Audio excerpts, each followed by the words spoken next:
Welcome in, everyone. This is Jordan with Ravens Flash Report, and today we're going to be taking a look at the upcoming matchup between the 5-2 Baltimore Ravens as they visit the 1-6 Arizona Cardinals out in Glendale, Arizona, this Sunday, kicking off at 4:25 p.m. Eastern Standard Time. For this video, we're going to be covering some players to watch for each team, but my focus is also going to be on the expectations I have for this Ravens team as they head towards the middle part of the season and how I anticipate that playing out in this game. Let's get to it. They're going to get a Super Bowl out of me.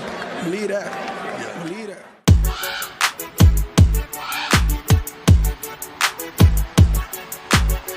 I'm a Raven. It's on. All year. Every year. So, for the Arizona players to watch, the first guy we're going to get to is Joshua Dobbs, the quarterback. So he's done some nice things with this Cardinals team so far, giving his first chance to start before Kyler Murray can get back, and he's been keeping them in a lot of the games that they've played in, especially early on in the season, while being pretty efficient with the ball and running it well alongside Connor.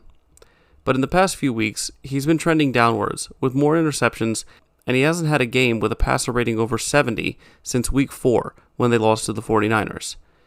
He's now down Ertz and Connor, and so far this season, he hasn't had one receiver go over 100 yards. So, going up against this Ravens defense is probably going to be one of the, if not the toughest challenges that Dobbs will have this season. Next up, Marquise Brown. So, Brown has looked less stellar this season so far, and far from the number one receiver. In fact, I'd go so far as to say that rookie Michael Wilson has looked more promising and also more productive in spots. But Brown has been fairly consistent, though always hovering between 30 and 60 yards per game, with the exception of his 96-yard game against the 49ers, but a lot of that was thanks to a 41-yard play boosting his numbers.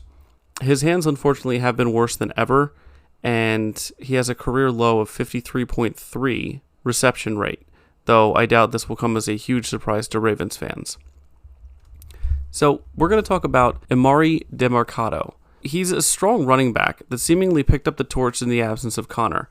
He is more of a downhill runner, but he has enough speed to still get to the outside, so the Ravens will need to make sure that they set the edge well on Sunday, and he does run with patience, which a lot of the times is good, but that's also caused him to have some bad runs as well, as he'll get wrapped up in the backfield waiting too long for the gap to open up, and with our linebackers and our defensive line, he's not going to have nearly as much time as he's had in some of the other weeks. If the Ravens can keep him between the tackles on most of his runs, the interior will indeed eat him alive and keep the ground game from being a factor. Alright, next up, Budda Baker. Baker has just made it back into the action after missing weeks 2 through 6, and will now be facing an offense that challenges him in every part of the field. With only 2 games under his belt this season, it's hard for me to judge how the safety will impact the game, but he's always been a very sure tackler. He's a leader on this defense, and he's a smart player, able to diagnose plays early and take quick, decisive action getting to the ball. So no matter how he plays or where he plays, he is still going to have an effect on this passing game and the run game when he comes up to make stops. All right, last Cardinals player that we're going to talk about, Kyzir White. So he's been the Cardinals' leading tackler, and after moving around a bit since being drafted in 2018 by the Chargers, he was with the Eagles last year on that stellar defense that made it to the Super Bowl. He had 110 combined tackles, so I expect to see him getting involved in most of the plays in the middle of the field, but he'll also go all over, which is evident with his multiple pass deflections and his interception, 7 tackles for loss, 2 QB hits, so he's going to be everywhere. He's also ranked 17th in the league for combined tackles, which is 2 more than Patrick Queen. All right. Let's switch over, start talking about our Ravens. So, first Raven, again, no surprise, Lamar Jackson.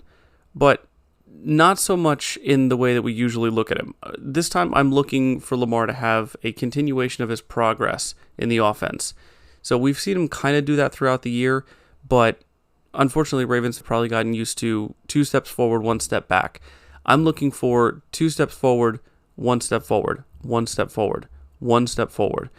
Lamar, basically, he has been a problem for a lot of teams this year, and I think the Cardinals are not going to have an answer for him. I don't think this defense he faces is going to be able to provide enough pressure to help out the secondary, which is already going to have its hands full dealing with the weapons that we currently have. Lamar can basically pick his poison. He can let Gus or Hill run it.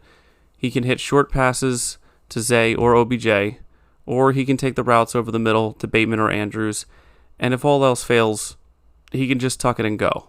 The Cardinals have good players, but if Lamar is in any way going to play this week similar to what we saw from him last week, you can put a fork in it because this game's done. Gus is going to be our next Raven to look at.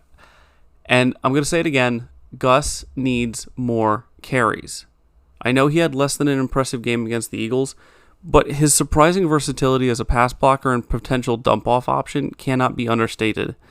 This Cardinals team ranks 25th in the league against the run, allowing on average 130 yards per game. And between Lamar and Gus, I'd take the over on that average.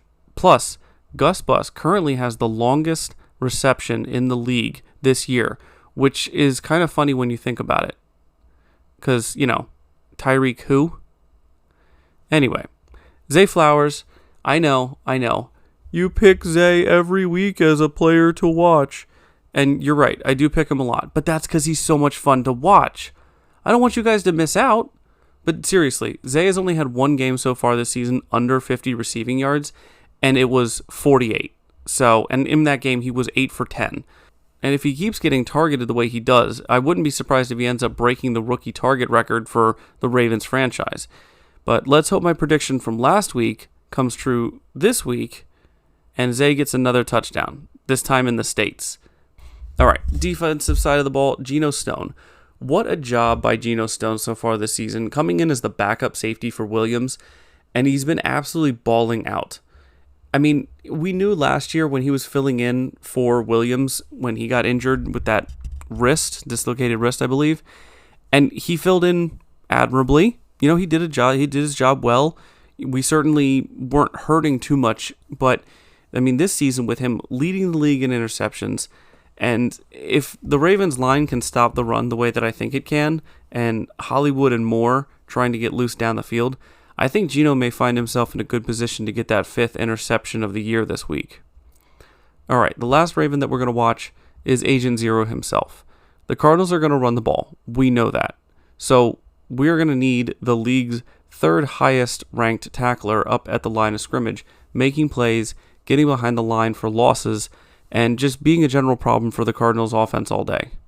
I'm looking forward to another double-digit tackling performance from Rowe, and hopefully another sack or a forced fumble, just to add to it. Alright guys, these are going to be some expectations that I have for the Ravens, just because I want to see their growth. I want to see them continue and not take that step back like we were saying earlier. So number 1, keeping your foot on the pedal for all 4 quarters speaks for itself. Most of these do. We need to beat this team into the dirt. We need to continue to show ourselves, the players, and the fan base. I don't care about the national media. They flip-flop every week. You hear it all the time. And I want to make sure that our players gain that confidence, right? Just keep boosting, stacking wins like Harbaugh says. Number 2, give Lamar a clean pocket to throw from. And again, this is more of a confidence thing than an actual he needs to have this in every game to be successful. Like, that's not true. We know Lamar can succeed getting out of the pocket. But I just want to see that offensive line continue to, stay cohesive, to stay healthy, to stay consistent. I want to see them continue to build that chemistry to where by the time it gets to the end of the season and the postseason, there's no miscommunications. Number 3, the defense needs to get to Dobbs early and often. This worked out really well against Goff, and I don't see it being any better for Dobbs. The offensive line that protects Dobbs is not as good of an offensive line as what protected Goff. Now, obviously, any given Sunday, and there's no game that's exactly the same, which is why you play it. But if this pass rush, especially the interior, which I'm going to keep saying this, guys, I called this from the beginning part of the season. The interior defensive line is causing more chaos and making life easier for the outside linebackers than the other way around. By creating all that pressure inside, Dobbs is going to have nowhere to go. And Matabike is just going to come screaming up the middle. All right, number 4, keep Marquise Brown in front of you. So the Ravens have done a really good job with this, especially Geno Stone and Brandon Stevens. at keeping their guys in front of them. And that's going to be especially important because as much as I did talk down about Marquise Brown in our segment covering him, he's still extremely fast and he still has 3 touchdowns. So, he can escape, he can get out there, and we know he can make plays with his feet. But we just need to make sure that we're physical with him at the line of scrimmage and we keep him in front of him, don't get beat deep.